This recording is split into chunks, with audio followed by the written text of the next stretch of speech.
রিয়া দাঁড়াও, পড়ে যাবে। রিয়া দাঁড়াও। সরি বাবা, আমাকে মাফ করে দাও। দুষ্টু মেয়ে, তোর কোনো মাপ নেই। তুই আমার ধ্যান ভঙ্গ করেছিস। আমি তোর অভিশাপ দিলাম, তুই পাথর হয়ে যা। আরে বাবা, এমন করবেন না। আমার গার্লফ্রেন্ডকে ঠিক করে দেন বাবা। আপনার অভিশাপ ফেরত নিন বাবা। আমি আমার গার্লফ্রেন্ডকে ছাড়া বাঁচবো না।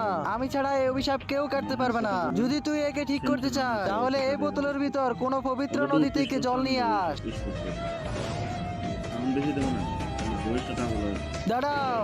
হ্যাঁ, আরে আমার অনুমতি ছাড়া তুমি আমার নদীর পানি নিতে পারবে না।